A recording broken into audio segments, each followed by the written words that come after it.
The morning Oprah Winfrey decided to publicly humiliate Pope Leo XIV on live television. She had no idea she was about to encounter the most transformative moment of her career.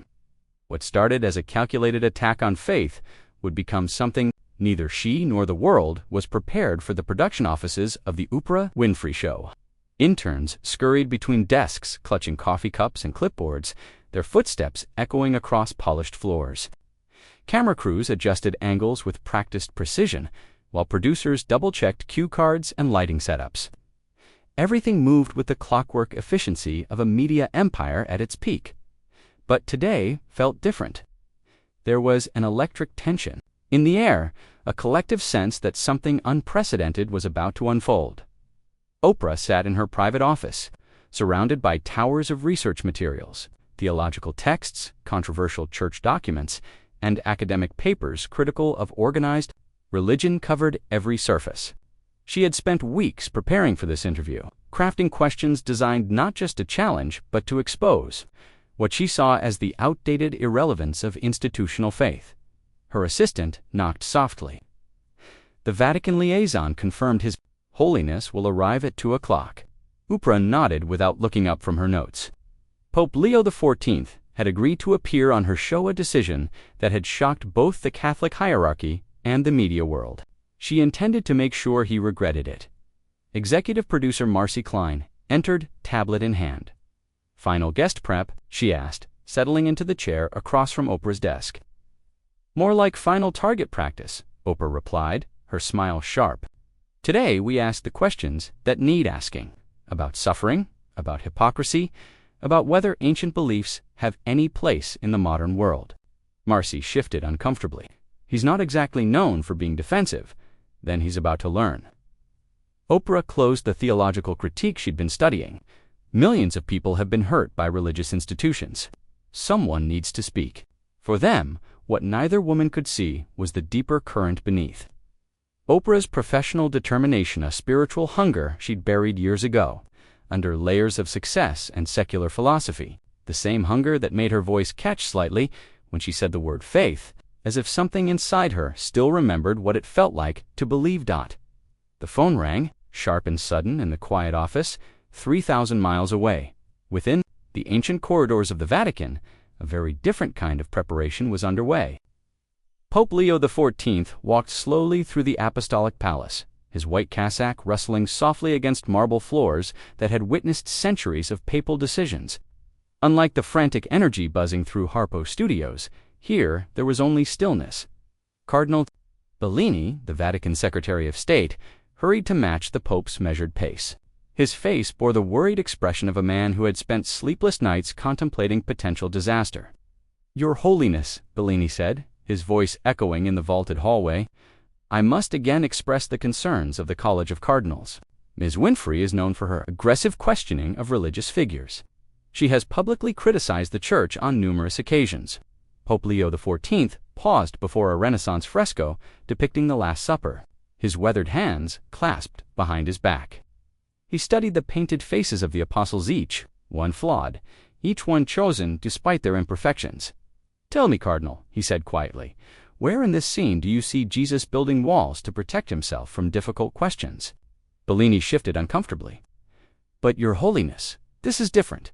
This is a public forum with hostile intentions. She could embarrass the Church, undermine your authority, my authority." Pope Leo XIV turned to face him, his eyes gentle but firm. "My authority comes from Christ, not from avoiding challenges. If our faith cannot withstand questions, what kind of faith is it?"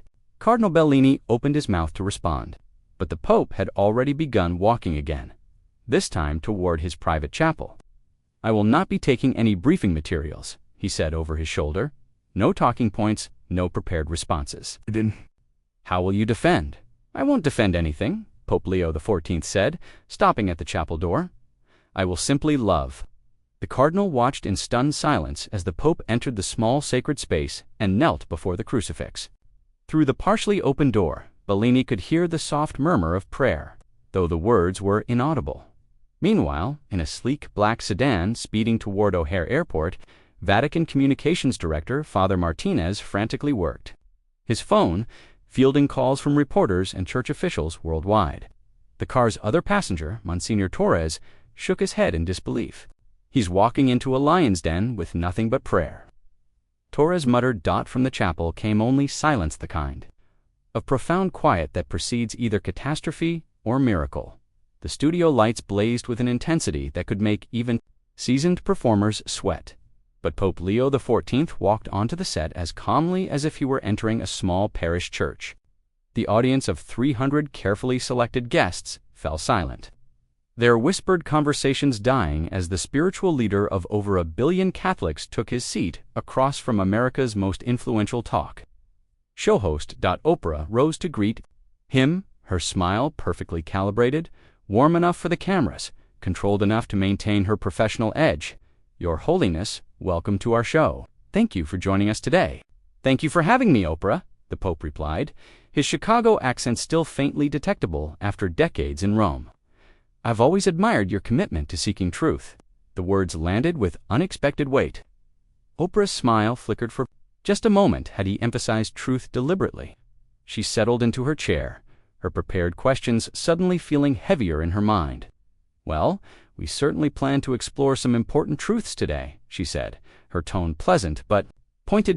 "I think our viewers are eager to hear how ancient religious teachings apply to our modern world." Pope Leo XIV nodded serenely, "As am I. Sometimes the most important conversations happen when we're willing to be uncomfortable." In the control room, executive producer Marcy Klein leaned into her headset. Camera 2, Titan, on Oprah. "I want to catch every micro-expression." The studio audience sat transfixed. This wasn't the defensive, institutional figure they'd expected. Cardinal Bellini, watching from the VIP section, gripped his rosary tighter. Somewhere in the crowd, a former Catholic who hadn't set foot in a church in 20 years found herself leaning forward, despite herself.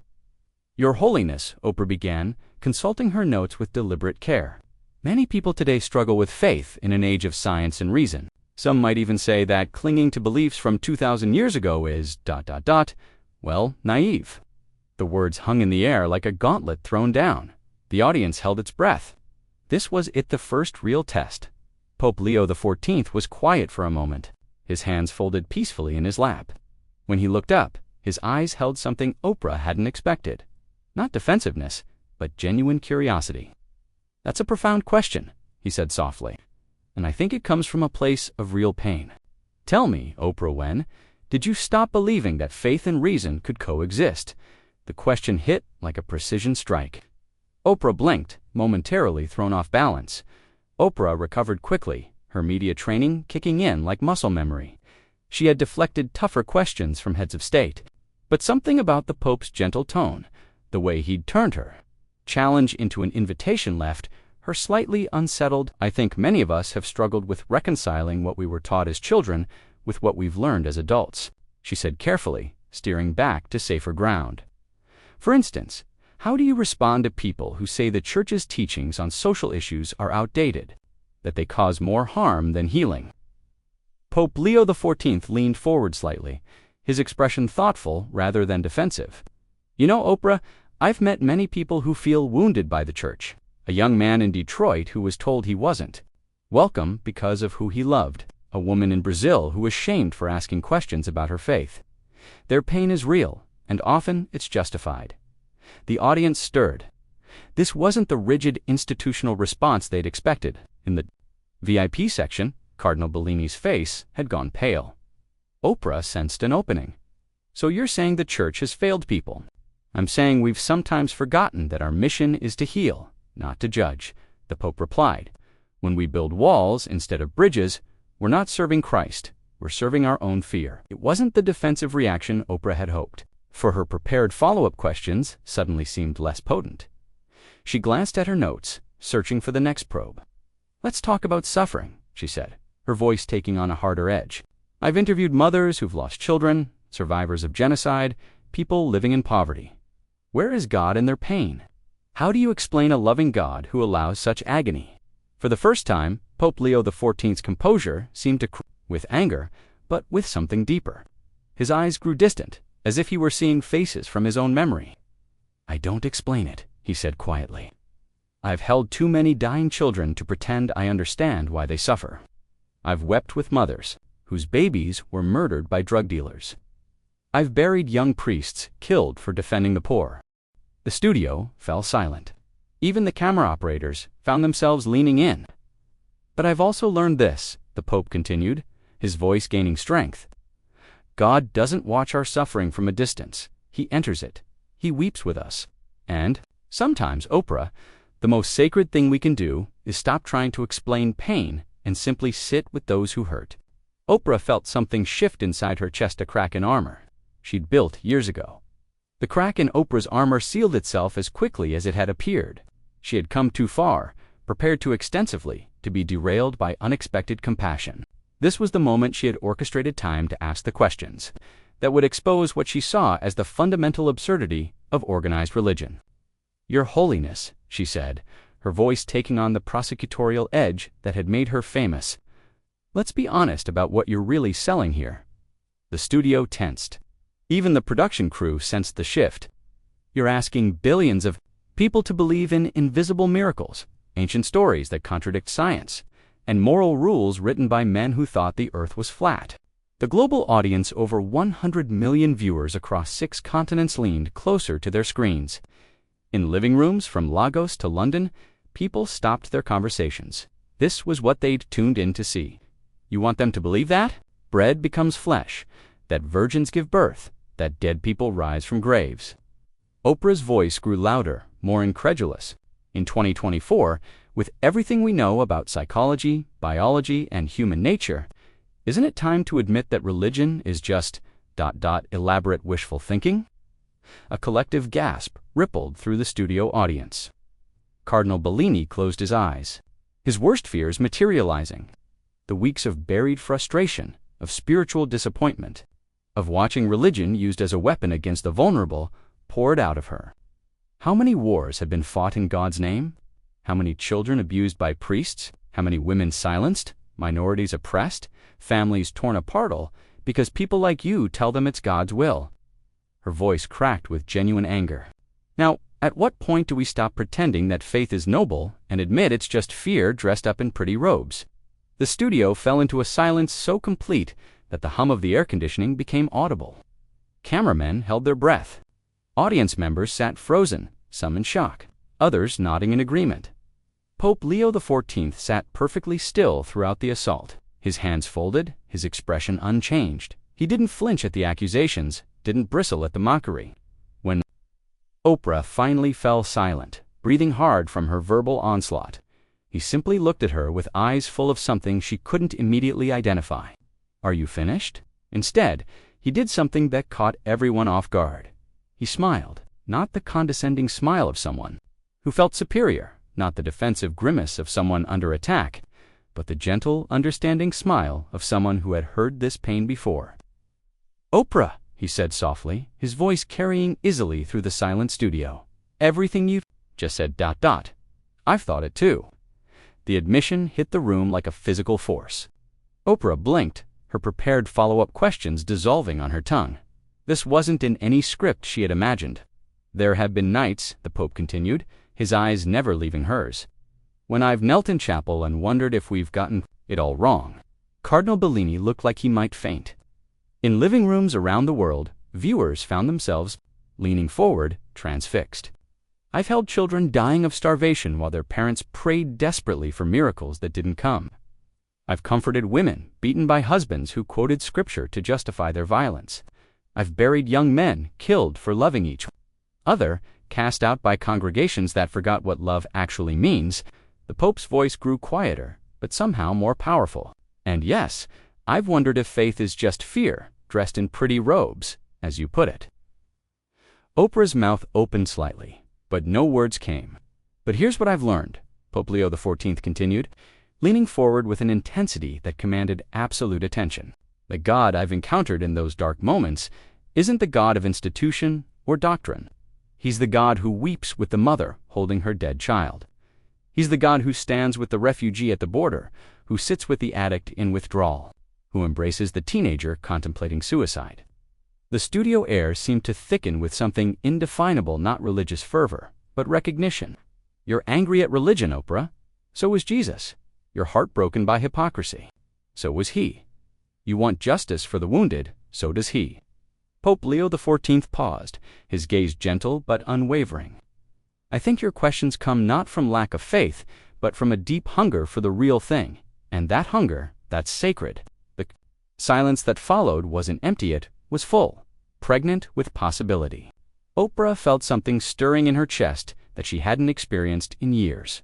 Fear. Oprah reached for her water glass with a hand that trembled slightly, barely perceptible, but the cameras caught it.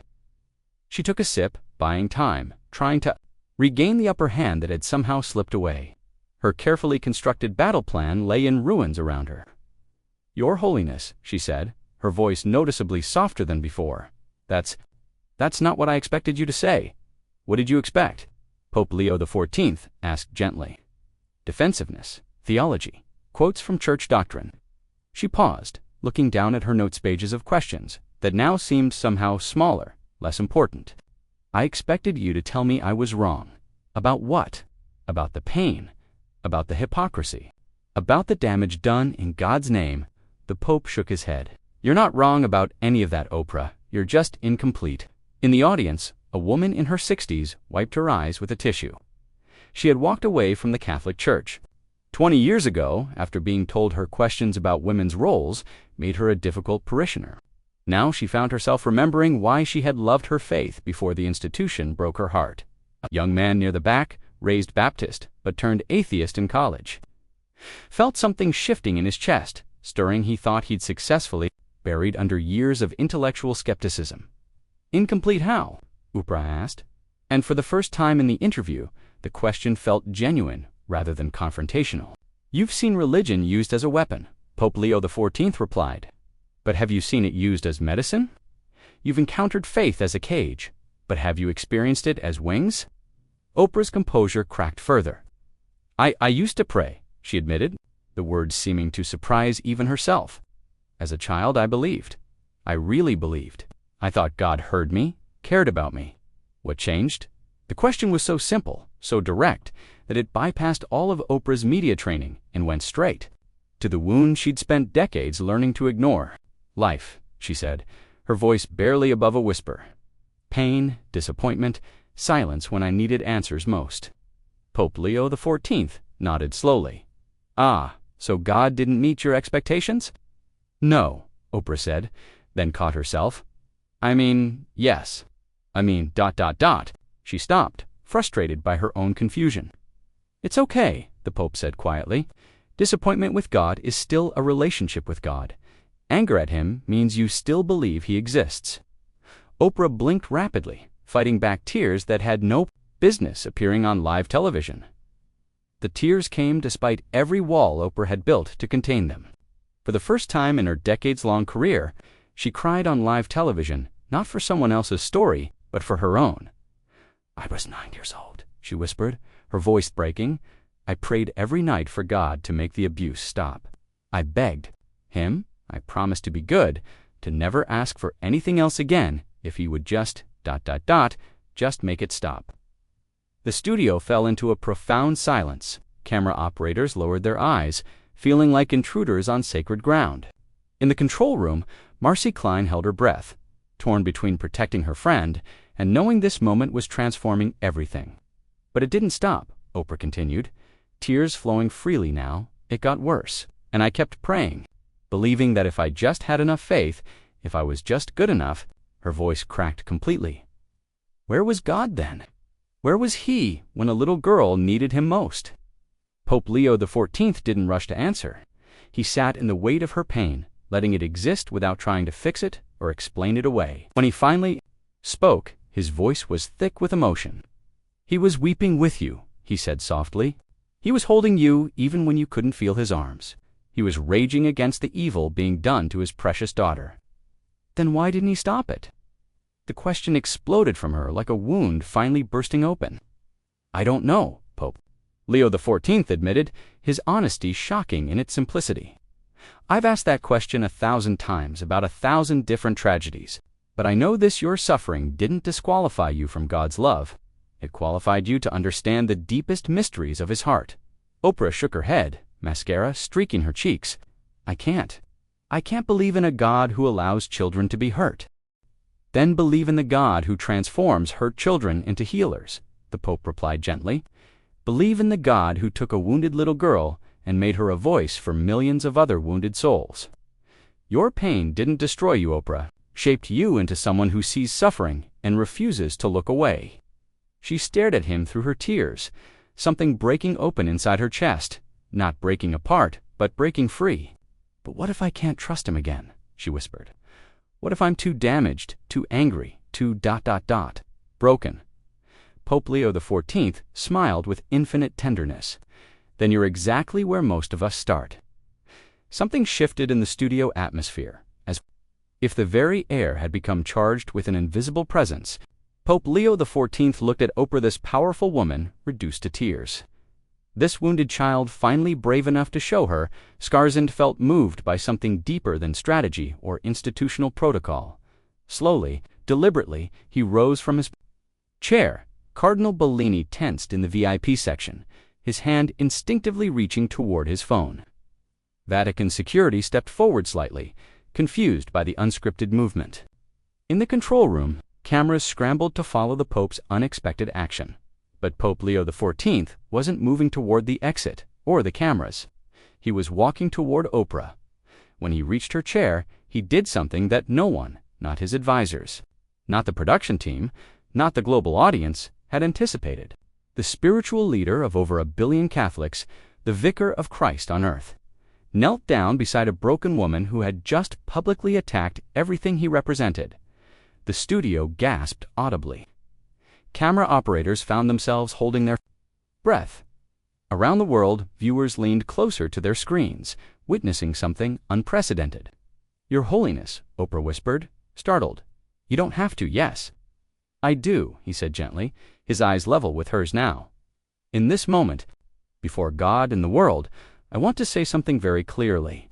He reached out and took her hands in his hands that bore the fisherman's ring, holding hands that had built a media empire from nothing. You are not broken, he said, his voice carrying across the silent studio. You are not damaged. You are not too angry or too hurt or too far gone. You are beloved by God exactly as you are in this moment. Oprah's tears flowed harder, but her breathing had steadied. Something in his presence was anchoring her. The church failed you as a child, Pope Leo XIV continued, still kneeling. We failed to protect you when protection was needed most. We failed to speak love when love was your lifeline. For that, on behalf of every shepherd who should have shielded the sheep, I ask your forgiveness. The words hung in the air like incense. Around the studio, hardened cynics found themselves wiping their eyes. The woman who had walked away from faith 20 years ago whispered a prayer she thought she'd forgotten. But more than that, the Pope said, his voice growing stronger, I want you to know that your questions, your anger, your doubt, none of it disqualifies you from grace. It qualifies you for it. The studio had become a cathedral without walls. What happened next wasn't planned, rehearsed, or directed by any producer. It began with a quiet sob from somewhere in the third row. Then another from the balcony. The grace that had enveloped Oprah and Pope Leo XIV began to spread like ripples on still water. A woman in her 50s slowly raised her hand, trembling. The cameras found her instinctively. I haven't been to church in 15 years, she said, her voice barely audible through tears. They told me my divorce made me unworthy to take communion. I believed them. Pope Leo XIV turned toward her, still kneeling beside Oprah. You were never unworthy, he said simply. Never. The floodgates opened. A young man near the back stood up. I'm gay. I was told God couldn't love someone like me. An elderly gentleman with weathered hands raised his voice. I lost my son in Afghanistan, stopped believing in a God who would allow that. A teenage girl whispered, I had an abortion when I was 16. The youth pastor said I was going to hell. One by one, people began to speak not with anger, but with the desperate honesty of those who had carried wounds in silence for too long. The studio transformed from a television set into something resembling a massive confession booth, a place where secrets were finally safe to tell. Pope Leo XIV remained on his knees, but his attention encompassed the entire room now. To each person who spoke, he offered the same message. You are loved, you are seen, you are welcome. Oprah watched in amazement as her carefully controlled environment became something wild and sacred. Strangers reached for each other's hands. A businessman in an expensive suit embraced a woman with tattoos covering her arms, both of them crying. What's happening here? Oprah whispered to the Pope. Church, he replied softly.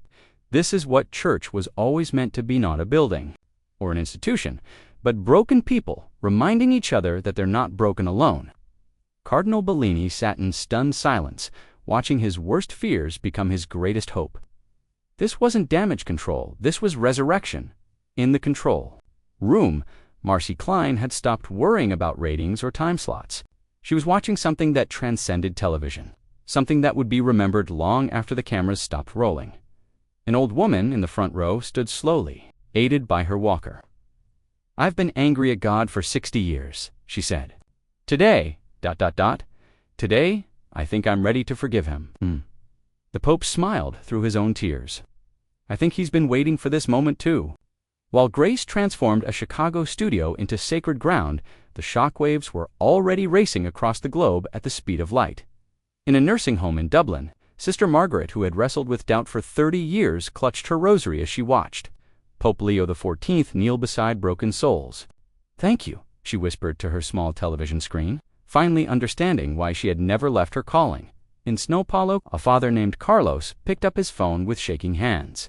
His son Roberto had walked away from the family 5 years ago when Carlos couldn't accept his sexuality. Now, as he watched the Pope embrace the wounded without condition, Carlos typed a simple text. I'm sorry. Please come home. The message reached Roberto in New York, where he sat in a bar watching the interview on the overhead screen. The bartender noticed his tears and quietly placed a tissue on the counter. You okay, buddy? Roberto stared at his father's words, then typed back, I love you too, Dad. Social media exploded with testimonies that defied algorithms designed for outrage. #ComingHome began trending globally, but not with memes or mockery, with stories of reconciliation. A grandmother in Tennessee posted a video apologizing to her transgender granddaughter. A pastor in Kenya deleted a sermon about judgment and wrote one about mercy instead in a suburban Phoenix home. Dr. Sarah Chana, neuroscientist who had spent decades debunking religious experience, found herself calling her elderly mother in Taiwan Ma, she said in Mandarin, her voice cracking. Remember when you used to pray for me? Maybe you could start again. College campuses across America reported unprecedented attendance at interfaith gatherings. Atheist clubs found themselves hosting conversations about hope rather than hosting debates about logic.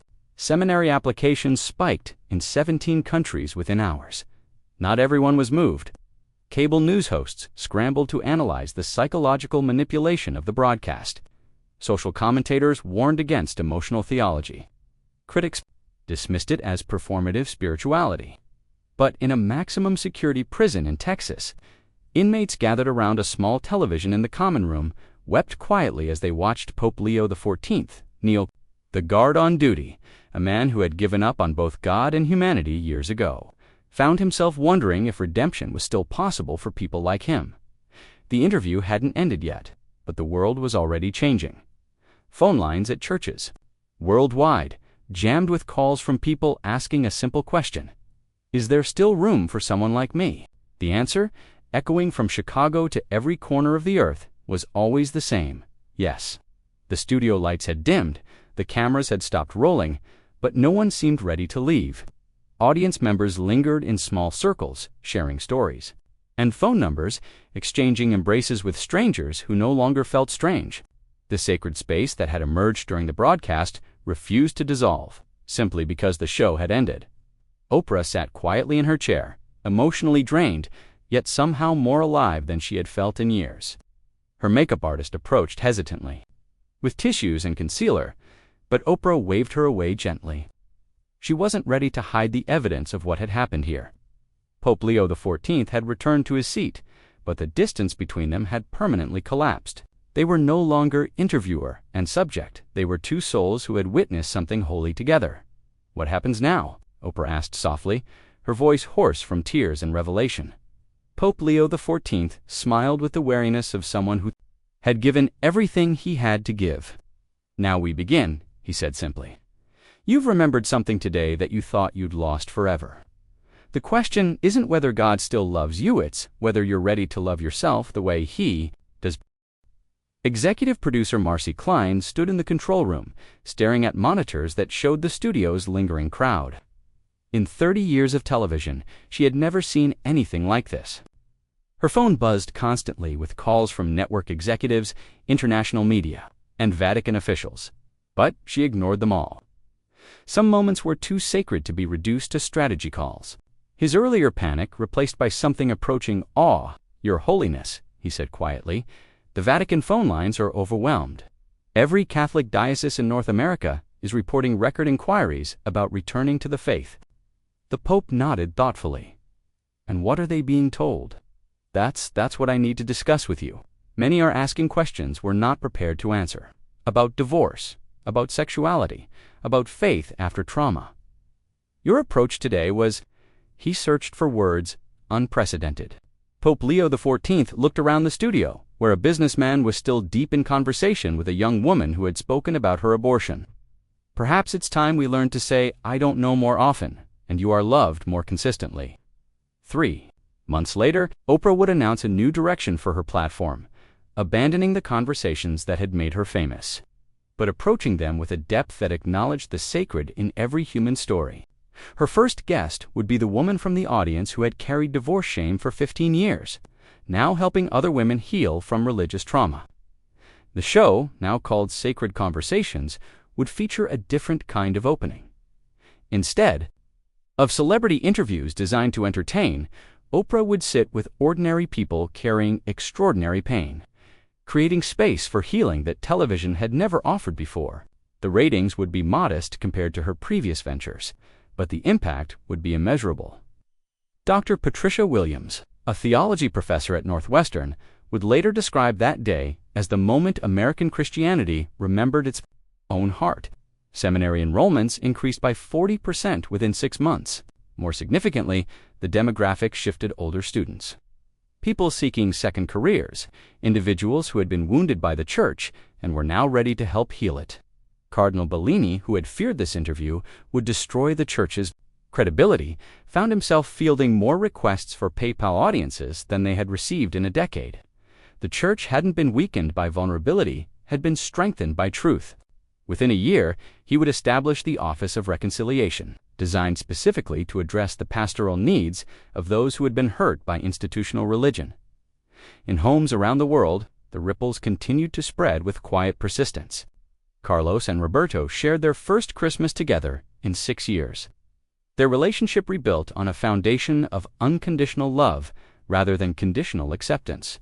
Their story would become one of hundreds featured in a documentary called Coming Home, produced by a film company that donated all proceeds to LGBTQ+ suicide prevention. Dr. Sarah Chen began volunteering at a hospice, discovering that science and spirituality could coexist in the sacred work of comforting the dying.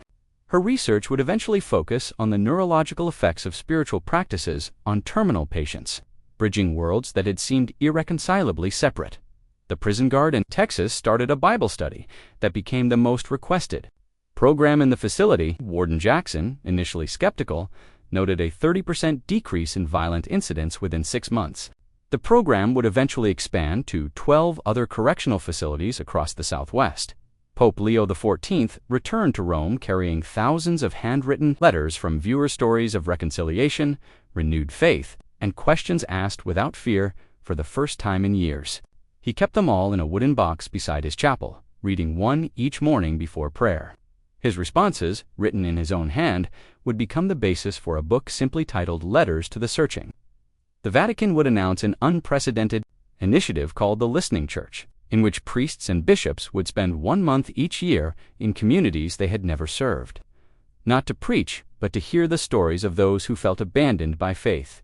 Pope Leo XIV would personally visit 12 different cities, sitting in diners and community centers, listening to pain and offering presents. But perhaps the most profound change was the quietest one. In a small studio in Chicago that had once been designed for celebrity interviews, a simple wooden cross now hung on the wall where cameras used to focus, a reminder that some conversations change everything. Oprah would often stand before it in the early morning hours, preparing for another day of sacred work. Whispering prayers, she was still learning to believe again. 6 months after the interview, she would receive a letter from a girl in Detroit. "Dear Miss Oprah, I saw you cry on TV when you talked to the Pope. My mommy says it's okay to be sad about God sometimes. Thank you for showing me it's okay to ask questions." And somewhere, in the space between doubt and faith, between questions and answers, between wounds and healing, the sacred conversation continued in whispered prayers, tentative returns to long-abandoned pews, phone calls to estranged family members, and in the courage to believe that grace, once encountered, never truly ends. The healing continued, one broken heart at a time.